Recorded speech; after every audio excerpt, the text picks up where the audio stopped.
Here are the top stories for today, December 10, 2020. Malacanang assures the government's response to COVID-19 strictly adheres to human rights standards. Tollway operators are warned of penalties over violations of rules on cashless transactions in expressways. The Bicameral Conference Committee approves the proposed national budget for 2021. And former rebels and communist terrorist supporters vow to help fight insurgency in the first Panay Peace Summit.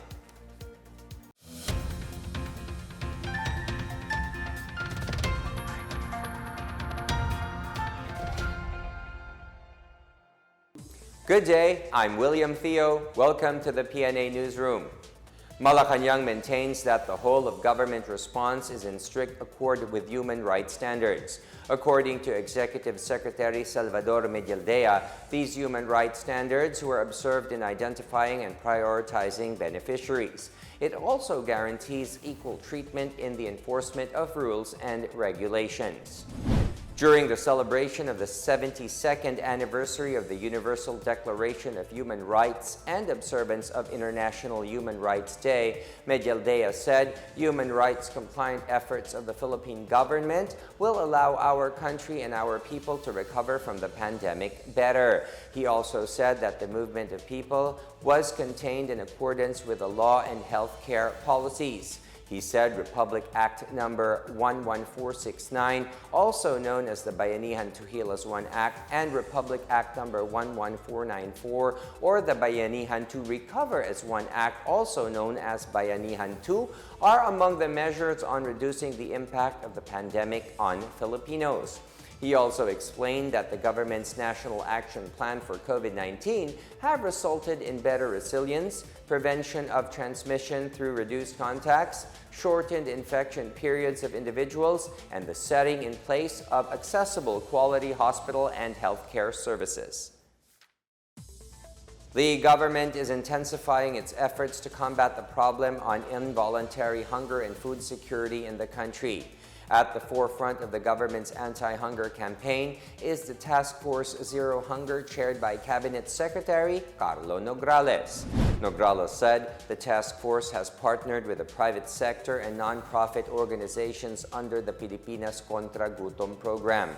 The program allows all organizations, companies, and concerned groups to contribute to the government's anti-hunger efforts. These include supporting Filipino farmers and other food producers, advocating malnutrition, and providing relief assistance. It also aims to empower all food producers and boost their family income by helping them improve agricultural techniques and processes, as well as supporting them in product marketing. Those who wish to participate in the movement may visit www.laginghanda.gov.ph.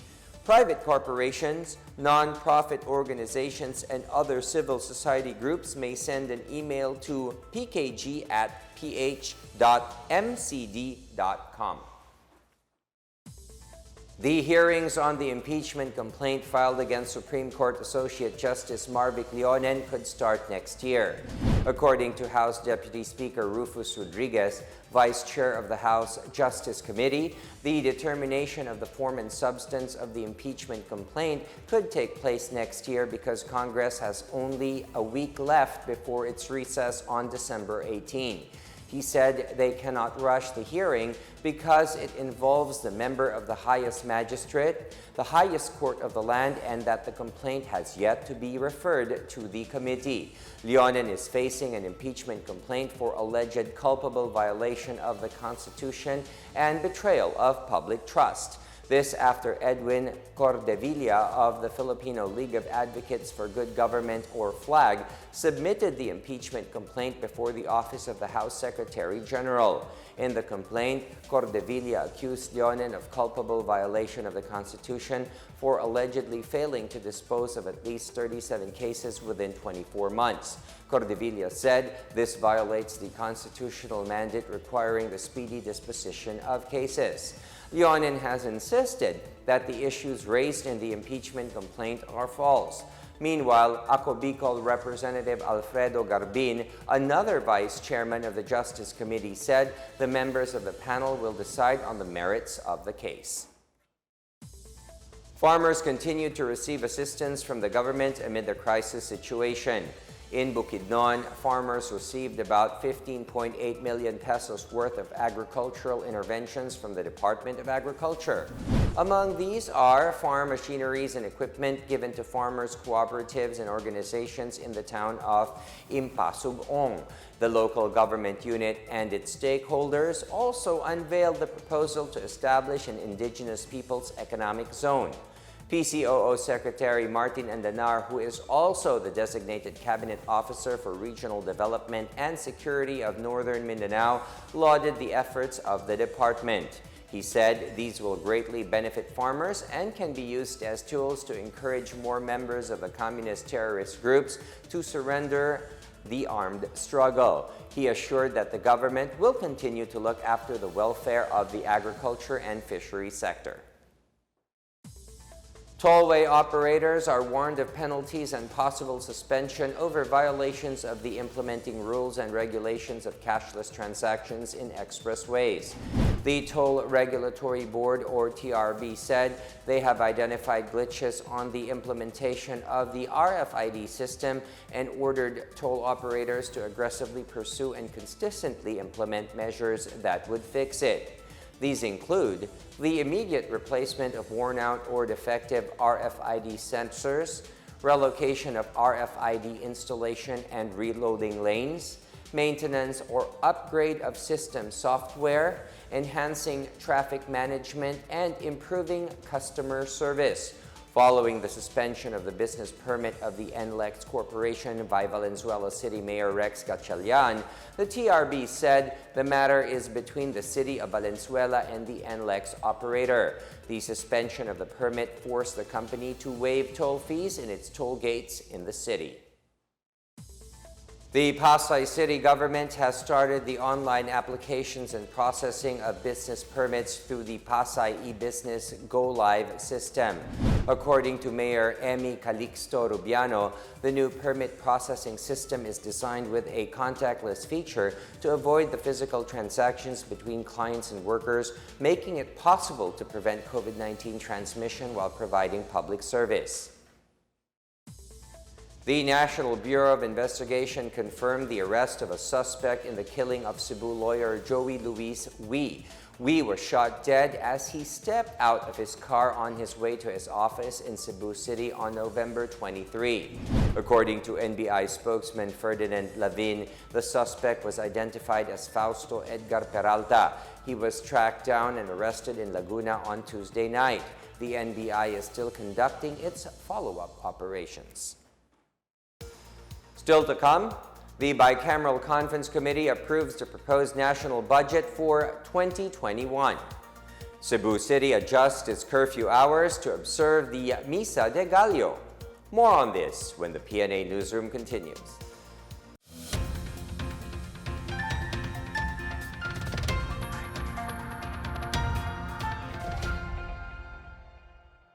Pangalagaan ang sarili laban sa Coronavirus Disease 2019. Hanggat maaari, umiwas sa mataong lugar. Iwasang hawakan ang ilong at bibig, maging malinis sa katawan at ugaliin ang wastong paghuhugas ng kamay.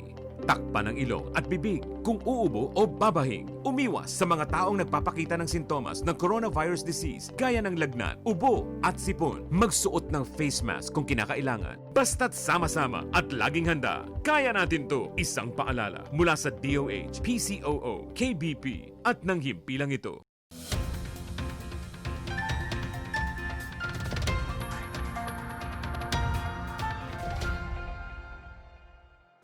The Bicameral Conference Committee on Wednesday approved the proposed 4.5 trillion peso national budget for 2021. House Appropriations Committee Vice Chair Joey Salceda said there is almost no risk that Congress will face a delayed budget enactment this year. He noted that the early passage of the 2021 General Appropriations Act, along with the expected adoption of the Corporate Recovery and Tax Incentives for Enterprises or CREATE Act, would be strong foundations for the country's economic bounce back. Apart from the 1.1 trillion peso allocation for infrastructure, the 2021 budget also includes 7.6 billion pesos in additional spending for adapting to the post-COVID life, including items on telecommunications enhancements. Salceda said the budget also includes 203 billion pesos for health care. He added that the House Ways and Means Committee has measures worth 651 billion pesos in revenue-raising potential that could be enacted immediately but imposed post-2022. With just 15 days before Christmas, the Department of Labor and Employment reminded new private sector employers to give the 13th month pay to their workers. Labor Secretary Silvestre Bello III said companies have until December 24 to give the 13th month compensation. Bello said private sector employees who have been working in the company for over a month are entitled to the payment. He added that if the employers have yet to give the 13th month pay, they still have over 2 weeks to pay their workers. The 13th month pay required by the law shall not be less than 1/12 of the total basic salary earned by an employee within a calendar year. Central Visayas continues to flatten the COVID-19 curve as the majority of the localities reported a single-digit number of new cases and 91% of patients have recovered. In its latest bulletin, the DOH Region 7 recorded a very low positivity rate of 2% as only 46 individuals tested positive for COVID-19 out of over 2,000 swab specimens tested in the region. Also, 91% or about 22,000 individuals in Central Visayas have recovered from COVID-19. Siquijor continues to report 0 COVID-19 cases with its last 3 infections reported on November 23. The active COVID-19 infections in the region are now at 866. Of the 3 major cities in the region, Cebu City still has the highest number of active infections with 180 cases, Lapu-Lapu City with 83, and Mandaue City with 41 cases. Cebu City is adjusting its curfew hours to give way to the observance of the Misa de Gallo this Christmas. More on these and other news from the provinces from Marita Muahe. The city government of Cebu is set to adjust the curfew hours to pave the way for the Dawn Masses or Misa de Gallo. Mayor Edgardo Labella said they will adjust the hours covered under the city's curfew ordinance and in the curfew hours imposed by the Interagency Task Force from 11 o'clock in the evening up to 3 o'clock the following dawn. He also said the city will no longer require churchgoers to bring quarantine passes in attending the Dawn Masses up to the Christmas Vespers Eucharistic celebration. The mayor said the most important thing to consider is the strict observance of the minimum health standards in the churches during the Holy Masses.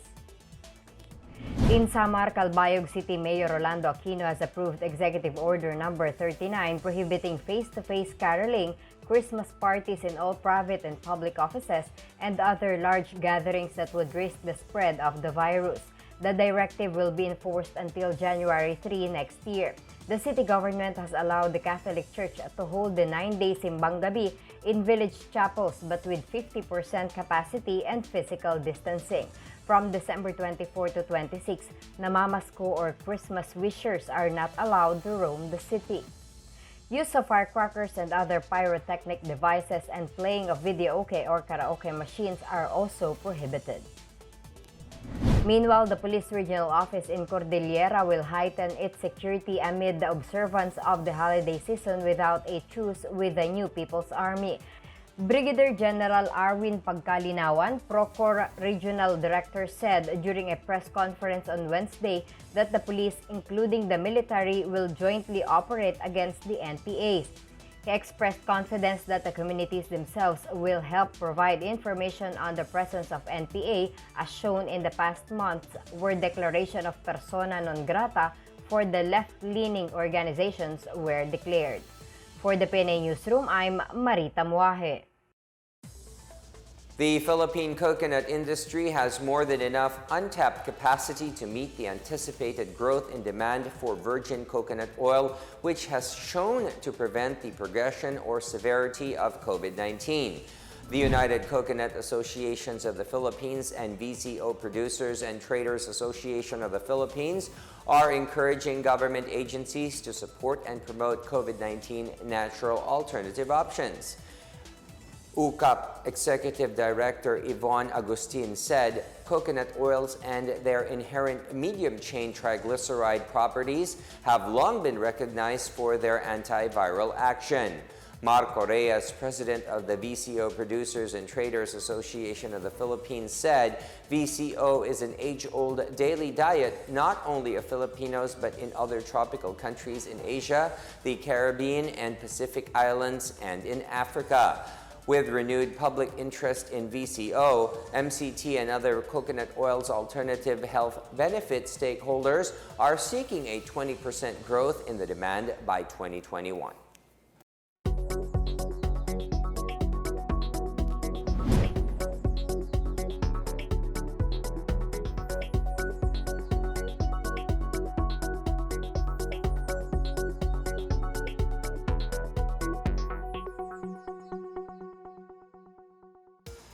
Up next, former rebels and communist terrorist supporters vow to help fight insurgency in the first Panay Peace Summit.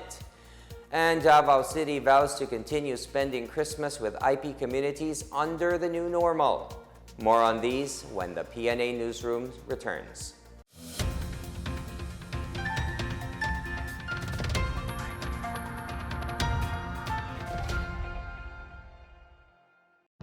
Alamin ang mga dapat gawin sa lugar ng trabaho laban sa coronavirus disease 2019. Ang mga kumpanya ay dapat magbigay ng face mask sa kanilang mga empleyado. Bukod dito, magbigay kaalaman din patungkol sa COVID-19. Siguraduhin malinis ang kapaligiran. Maglagay ng sabon at hand sanitizer sa mga palikuran. Siguraduhin ligtas at nalutong maigi ang mga pagkain sa kantina. Obserbahan ang kalusugan ng mga empleyado at katrabaho. Kung sakali man na mayroon silang sintomas ng coronavirus disease, gaya ng lagnat, ubot sipon at hirap sa paghinga, ay agad ipasuri sa doktor. Basta't sama-sama at laging handa, kaya natin to! Isang paalala mula sa DOH, PCOO, KBP at ng himpilang ito.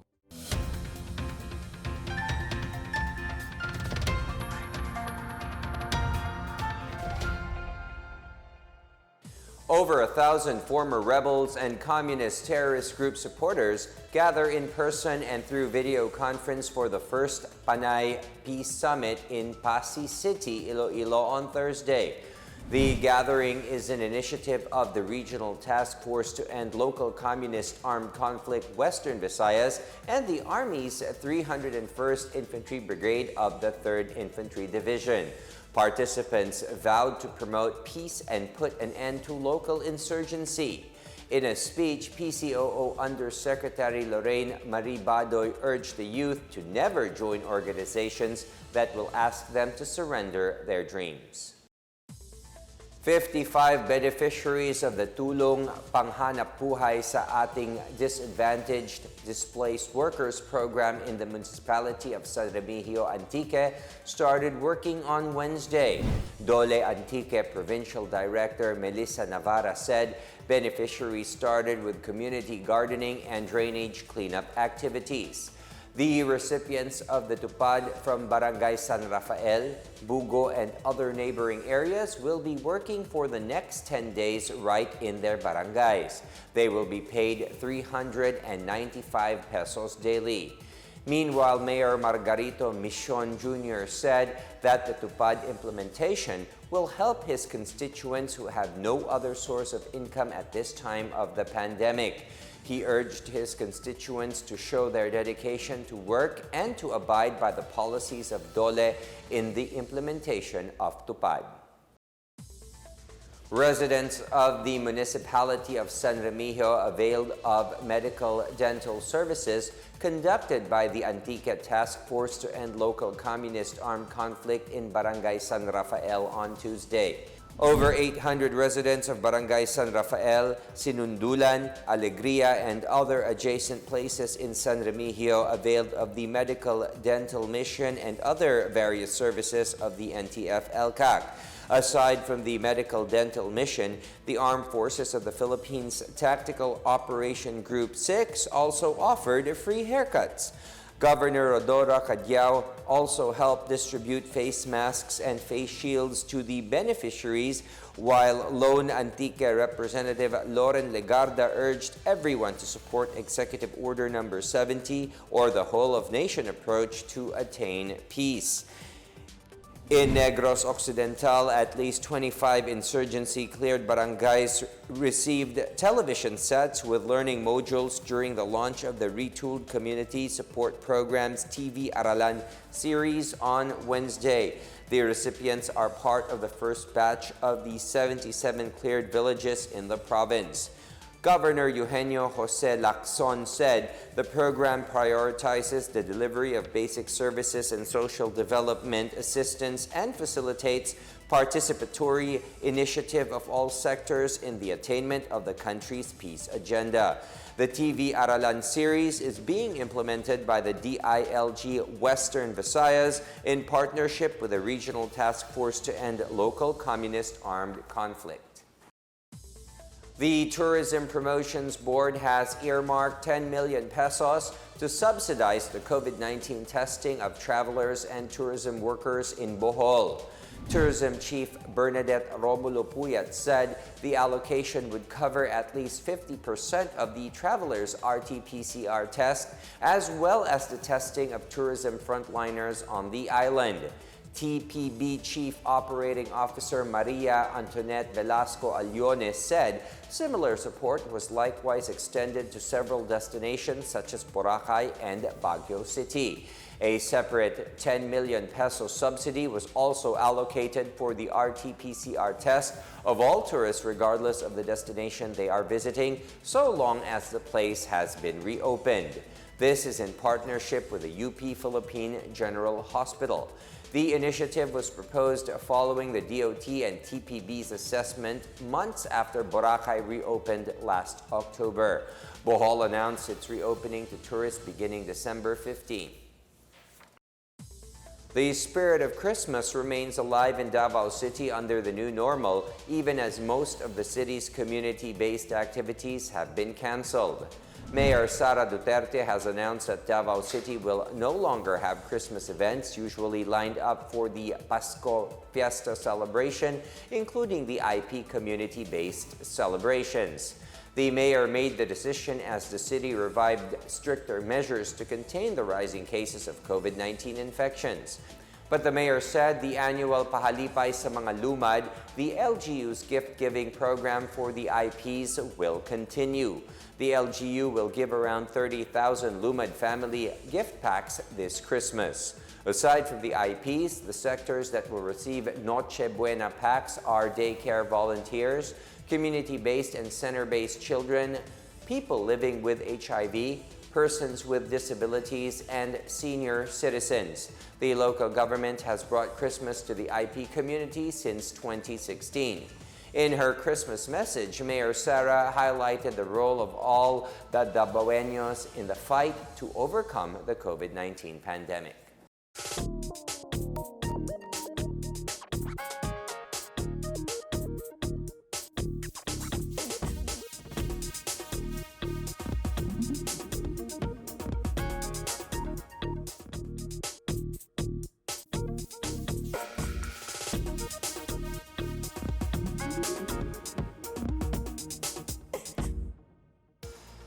Let's take another look at today's biggest stories.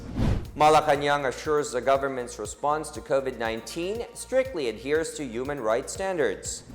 Tollway operators are warned of penalties over violations of rules on cashless transactions in expressways. The Bicameral Conference Committee approves the proposed national budget for 2021. And former rebels and communist terrorist supporters vow to help fight insurgency in the first Panay Peace Summit. Thank you for watching another episode of the PNA Newsroom. To check more news content, check our webpage or head onto the Philippine News Agency's Facebook and Twitter accounts. For more stories about the government and how it serves Filipinos, look for these hashtags in all of our social media platforms and websites. We are shown on the pages of the PCOO and its attached agencies. Also, watch us on television on PTV4 and IBC 13. And it is 15 days to go before Christmas. And that's your daily dose of the biggest stories that you need to know. From the PNA Newsroom, we tell stories that inspire change. I am William Theo. Good day. Stay safe, everyone.